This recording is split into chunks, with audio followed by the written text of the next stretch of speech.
Good morning, church family. I hope you're doing well as we come to the last day of the week, which means we are on our last day of reading this week. I hope you've been able to keep up throughout the week through the books of Matthew and John. If you haven't, if you've maybe fallen a day behind or missed a day here or there, don't worry about it.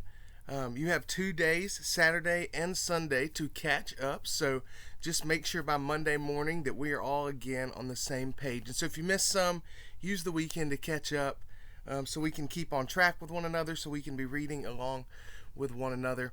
But our reading today brings us to the book of John in chapter 8, and we are looking at verses 12 through 59.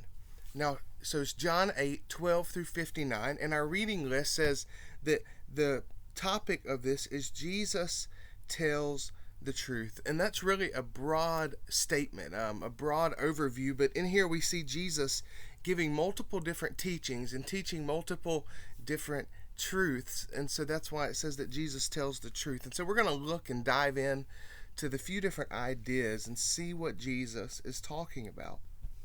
Starting in verse 12, Jesus gives this beautiful, great, strong, powerful statement where he says, "I am the light of the world. Whoever follows me will not walk in darkness, but will have the light of life." Jesus is claiming himself that he is the light of the world. And we know that we live in a dark, broken, sinful world. We know this world is not our home. We know that this world belongs to Satan, that this is the world that he roams around and he looks to kill, steal, and destroy. This is a sinful, fallen, dark world. And Jesus here says that he is the light of the world.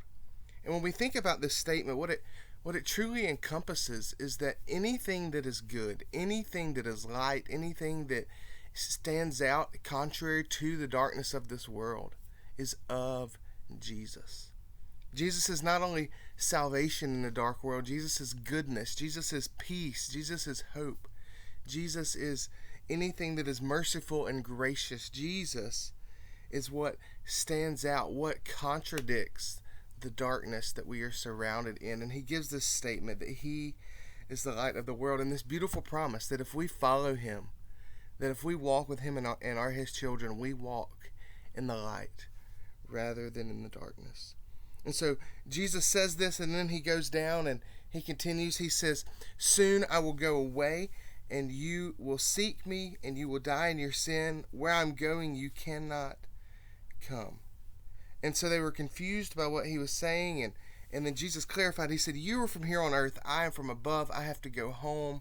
You have to stay here. But I told you that you were going to die in your sin. You were going to die in the darkness." But then Jesus tells them that he is, as the light of the world, is the way out of the darkness. He is what takes us from this world to the next, what takes us from this broken earth to a perfect heaven. And the only way we can get to heaven from Jesus' words here is through faith, through being his people, walking in the light, being pulled out of the darkness by his grace. And so then Jesus, we see in verse 31, we start to see that Jesus was speaking to some Jews that were believing him, and he gives this promise. He said, "If you abide in my word, you are my disciples."